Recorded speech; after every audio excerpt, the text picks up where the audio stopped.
Good morning everyone, welcome to IK Classroom. In today's video we are going to discuss how we can determine the sex in case of the human beings.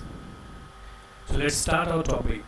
In case of the human beings, the sex is determined by XY type.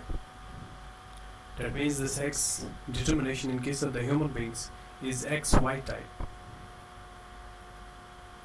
And the XY type means in case of the human beings, we know there are 46 chromosomes, and out of these 46 chromosomes, or we can say there are 23 pairs of chromosomes, and out of these 23 pairs of chromosomes, the 22 pair of chromosomes is called as the autosomes,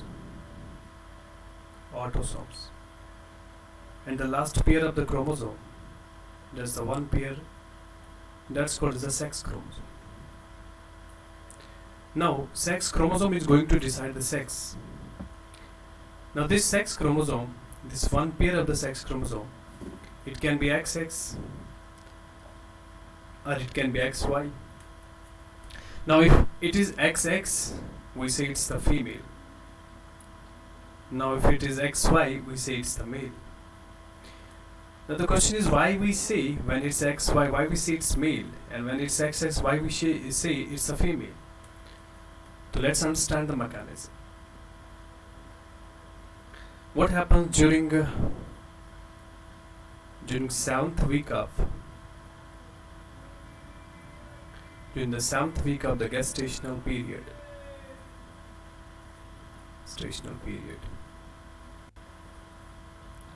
There is a development of, during the 7th week of the gestational period, there is development of both the ducts.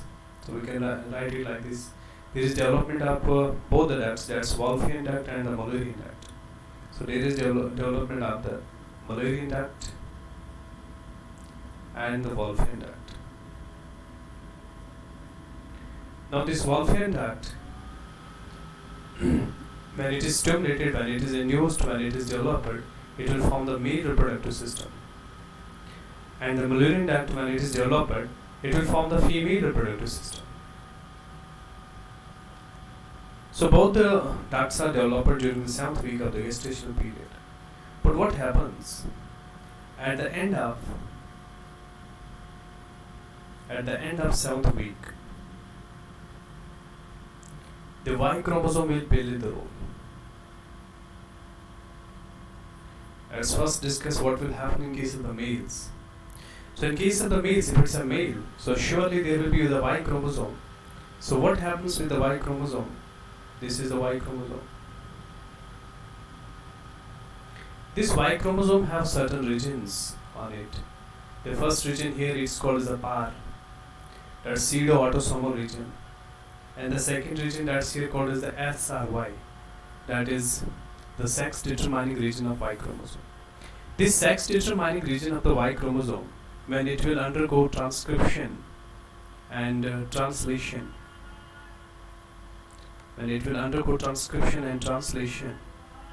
it will form a protein that's called as the SRY protein.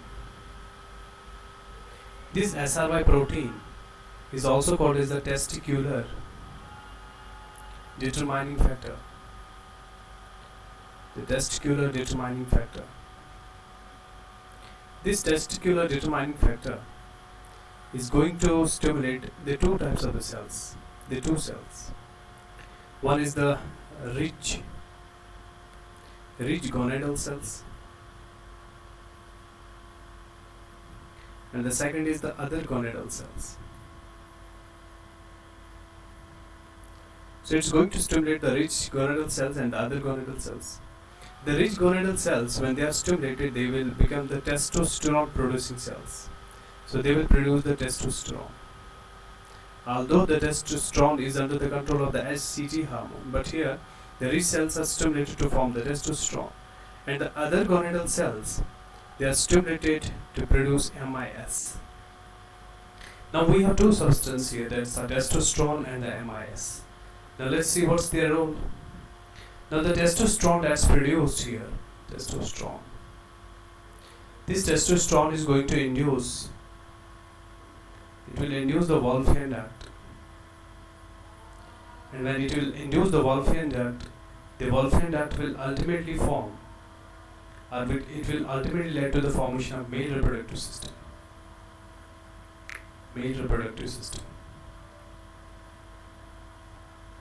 On the other hand, the MIS, that's called the Mullerian inhibitory substance. The Mullerian inhibitory substance. This Mullerian inhibitory substance, it will stimulate, or it will lead to the degeneration of the Mullerian duct. It will lead to the degeneration of Mullerian duct. So Mullerian duct will be degenerated, and ultimately only Wolffian duct has developed. So that means here Y chromosome has played the role. Y chromosome has led to the development of the Wolffian duct, which in turn led to the formation of the male reproductive system. So we can see in case of the human beings, it's the Y chromosome that's going to decide the sex. So in case of the humans, it's the Y chromosome that's going to decide the sex. So Y chromosome decides the sex. So simply we can say, if Y chromosome is present, then there will be male. If Y chromosome is absent, then that will be female. Suppose if I say here XXXXXY, I can surely say it's a male because their Y chromosome is present.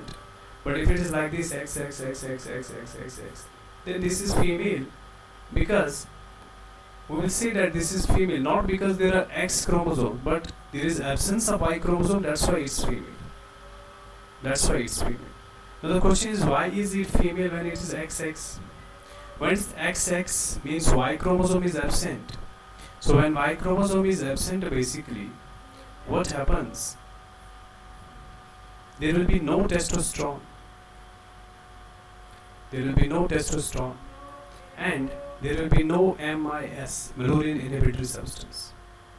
So in that case, there will be no development of the Wolffian duct. So the Wolffian duct will not be developed, and on the other hand, the Mullerian duct will not be degenerated. So this MIS is not there. So Mullerian duct will also be not degenerated. In that case, the Mullerian duct will develop by default. Remember one thing, there is nothing required for the development of Mullerian duct. The Mullerian duct can develop by default. So that's why when there is Y chromosome, when there is Y chromosome, means when Y chromosome is present, there is development of the Wolffian duct and the degeneration of the Mullerian duct. That's because of these two things, that's testosterone and MIS.